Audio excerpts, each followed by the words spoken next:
네.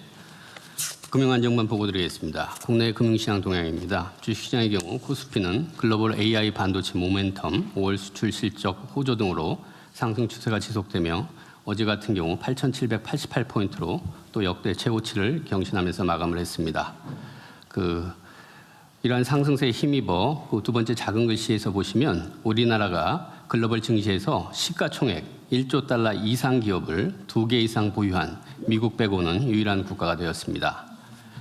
참고로 우리 기업들의 주주 환원 추이를 말씀드리면 첫 번째 자사주 소각의 경우 25년에는 21.4조 원을 소각했는데 금년에는 불과 4개월 만에 작년 실적의 2배에 맞먹는 42.3조 원이 소각이 됐습니다.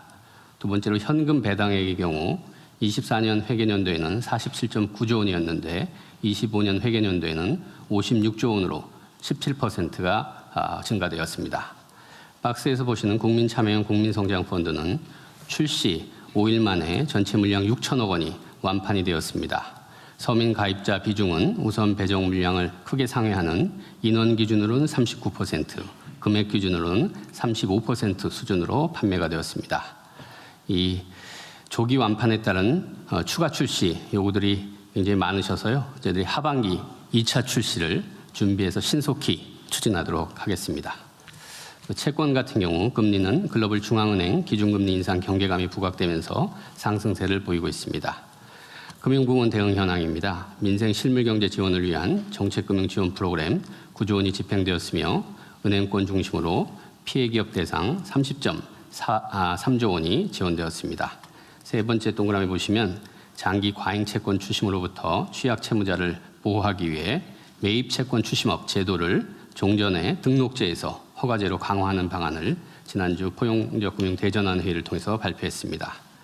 그리고 세도약기금 같은 경우 3월, 4월, 5월 중 장기 연체 채권 9,602억 원을 추가 매입해서 11.6만 명에 대해 추심을 추가적으로 중단했습니다.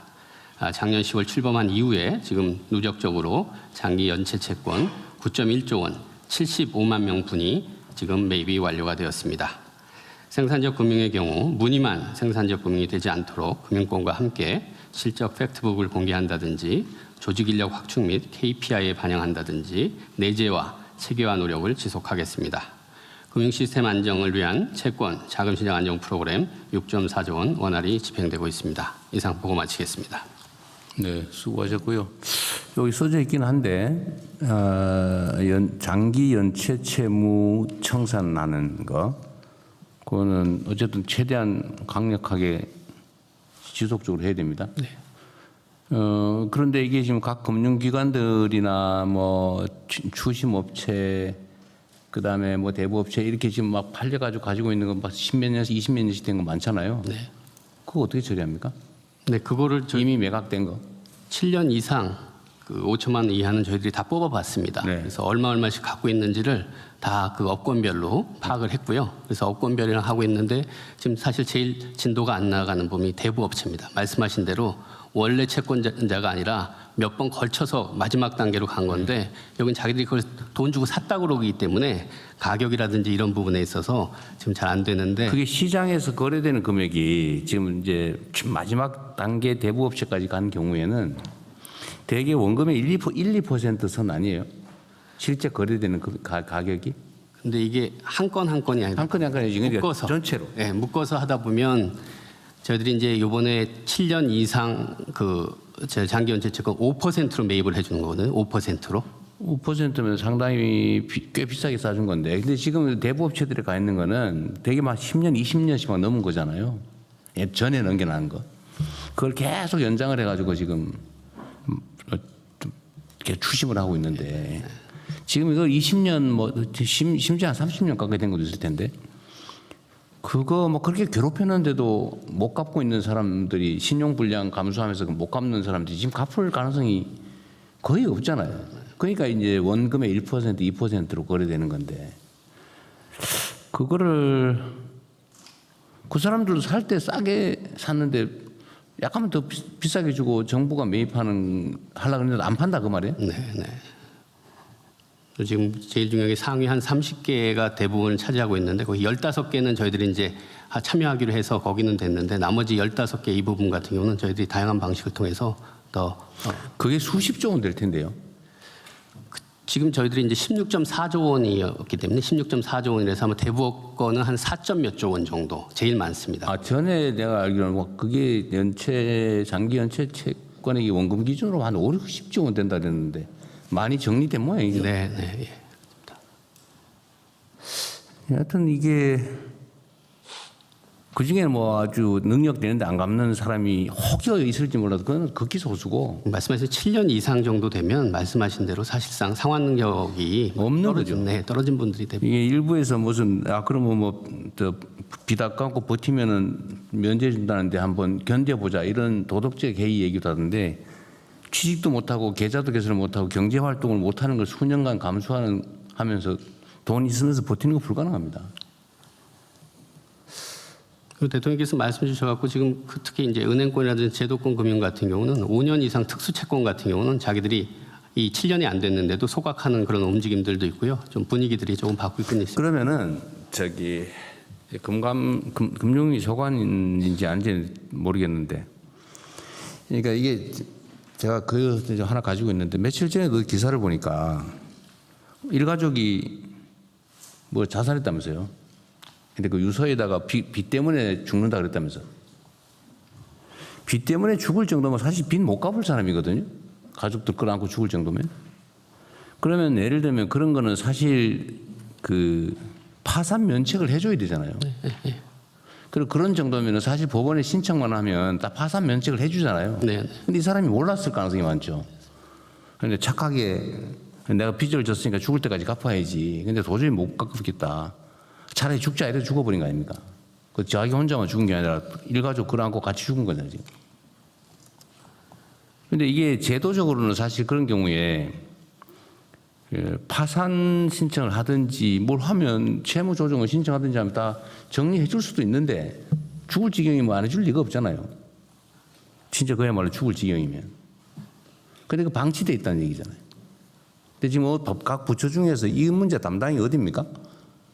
그 개인 파산 회생 관리하는 데가? 네, 법적으로 사법적 절차는 법무부입니다. 그러니까 그 법원에서 개인 회생과 개인 파산을 다루고요. 뭐그 법률에서 업무는 그런데 네, 그 전 단계에서 관리 업무. 네, 그 전 단계에서 그 사적으로 조정하는 거, 금융기관 조정하는 거는 신용회복위원회라고 그래서요. 거기서 그건 사적으로 금융위 소관인. 네네 채무 조정 거기서 하고 있습니다.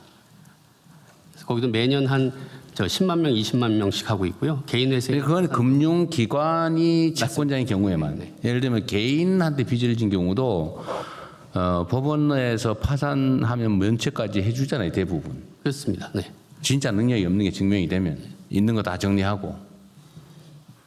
근데 이거를 지금 계속 일가족 집단 자살 얘기가 나오는데 이런 원시적인 사회가 어디 있습니까?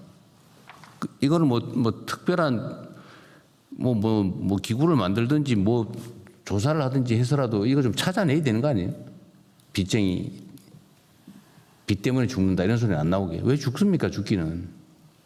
그것도 자기만 죽는 것도 아니고 일가족이. 그 지금 내가 보니까 방치돼 있는 것 같네 보니까 이런 경우. 금융기관 채권, 장기 연체 채권은 어쨌든 체계적으로 관리를 하는데 그게 아니고 개인 부채 뭐 등등에 대해서는 어딘가가 체계적으로 조사하고 관리해야 될 거 아닙니까? 이거 엄청난 사회적인 문제인데. 이거는 우리 총리께서 한번 챙겨보실래요? 시스템을 좀 만들든지. 현실적으로는 금융위하고 해야 될 것 같은데 금융위하고 상의를 좀 해서 안을 짜보겠습니다. 이게 개인 채무 뭐 자살하고 뭐 이렇게 막 극단적으로 몰리는 경우는 금융기관 부채보다는 개인 부채일 가능성이 많죠.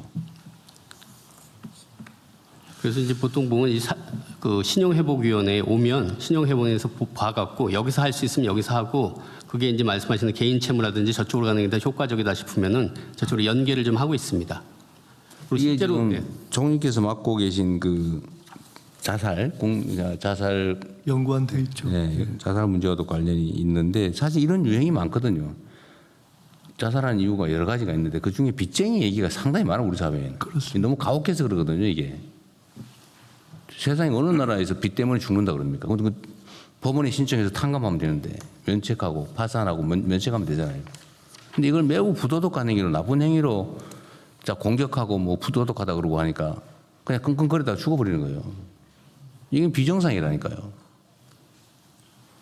그래서 이거를 뭐 예를 들면 그냥 드림센터처럼 우리가 그런 거 하지 않습니까? 이 먹는 거 굶어가지고 배고파서 죄 짓고 남의 물고 훔쳐서 감옥 가고 그런 거 가지 말자. 그러니까 그건 아무나 주자 그냥. 전국에 수백 개 만들고 있잖아요. 그것처럼 이 빚에 쪼들려가지고 못 살겠다 싶으면 그 신고하면 해결해 주는 그런 뭐 기구를 만들든지 뭐 그런 거 좀 했으면 좋겠어요. 일단 빨리 한번 좀 방안과 현재 상태를 좀 점검해 본 이후에 말씀드리겠습니다. 그러십시오. 예. 사실은 이게 우리나라는 죽는 사람이 너무 많아요. 사고로 죽고 교통사고로 죽고 산재로 죽고 자살하고 물에 빠져 죽고 여름에 재난 문제도 행안부 소관이긴 할 텐데 하여튼 전에 말씀드린 대로요. 하여튼 맨날 빠진 자리에서 빠져 죽거든요. 네네. 어쨌든 거기는 인력을 뭐 추가 배치하든지 몇 달간 아예 사람을 많이 고용해서 하든지. 네, 그 추가 조치 취했습니다. 며칠 전에 또 뭐 다슬